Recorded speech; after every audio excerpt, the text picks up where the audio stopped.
माँ की ममता कहते हैं दुनिया की सबसे पाक और बेगर्ज चीज़ है। लेकिन सोचिए अगर वही ममता, वही मोहब्बत एक ऐसी कहानी का अंजाम लिखे जहां ममता के बदले मौत मिले। आज हम एक ऐसी ही दिल दहला देने वाली सच्ची कहानी की बात करेंगे। तो सवाल ये उठता है कि आखिर एक माँ की बेपनाह मोहब्बत उसके अपने कत्ल का सबब कैसे बन सकती है। ये कहानी है राजा लक्ष्मी कर की, जिन्होंने एक लावारिस बच्ची को गोद लेकर उसे अपनी पूरी दुनिया बना लिया। पर उन्हें जरा भी अंदाजा नहीं था कि उनकी ममता का अंजाम इतना खौफनाक होगा। देखिए, इस कहानी के दो पहलू हैं जो बिल्कुल एक दूसरे के ऑपोजिट हैं। एक तरफ है एक माँ की बेमिसाल कुर्बानी और दूसरी तरफ उसी बेटी की इंतहाई धोखाधड़ी। तो चलिए शुरू से शुरू करते हैं। हर कहानी का एक आगाज होता है और इस कहानी की शुरुआत हुई एक बहुत गहरी ख्वाहिश से।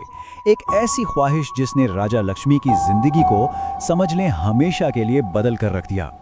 तो बात है आज से कोई 13 साल पहले की। राजा लक्ष्मीकर उम्र 41 साल और उनके शौहर। उनकी जिंदगी में बस एक ही कमी थी, औलाद की। फिर जैसे कोई मौजज़ा हुआ हो, उन्हें एक सिर्फ 3 दिन की लावारिस बच्ची मिली। उन्होंने फौरन उस बच्ची को गोद ले लिया और उनका बरसों का ख्वाब पूरा हो गया। पूरा खानदान खुशियों में डूब गया। उनकी जिंदगी का मरकज अब सिर्फ और सिर्फ उनकी बेटी थी। लेकिन कहते हैं ना, खुशियां अक्सर ज्यादा देर नहीं टिकती। इस खुशहाल खानदान पर जल्द ही गम का एक ऐसा पहाड़ टूटा जिसने सब कुछ बदल दिया और राजा लक्ष्मी को एक बिल्कुल अकेले सफर पर रवाना कर दिया। बच्ची को गोद लेने के सिर्फ 1 साल बाद ही राजू लक्ष्मी के शौहर का अचानक इंतकाल हो गया। इस हादसे ने राजू लक्ष्मी को बिल्कुल अकेला कर दिया।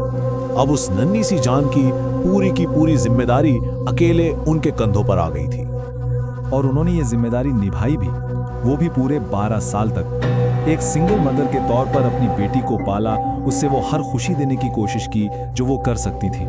अपनी हर सांस जैसे उसके नाम कर दी थी। अपनी बेटी को एक बेहतर जिंदगी, एक बेहतर फ्यूचर देने के लिए उन्होंने एक बड़ा फैसला किया। वो भुवनेश्वर से पार्लाखेमुंडी शिफ्ट हो गई। अब इसके पीछे 2 वजह थी।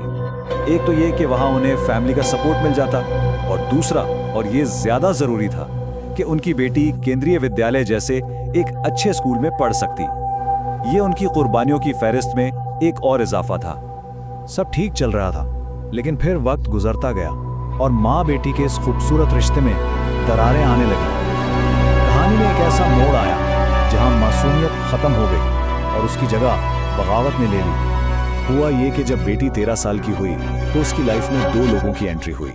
एक था 21 साल का गणेश रात, जो एक मंदिर का पुजारी था, और दूसरा 20 साल का दिनेश साहू, जो उसी मंदिर में काम करता था। यहाँ उम्र का फर्क देखें, 13 साल की लड़की और 20-21 साल के लड़के। साफ पता चलता है कि ये रिश्ता कितना गलत और कितना डेंजरस था। अब बेटी बागी तो हो ही रही थी और इन दोनों ने, गणेश और दिनेश ने, उसके कान भरना शुरू कर दिए। उसकी माँ के खिलाफ उसे भड़काना शुरू कर दिया। अब बेटी को अपनी माँ की हर बात, हर नसीहत एक पाबंदी लगने लगी।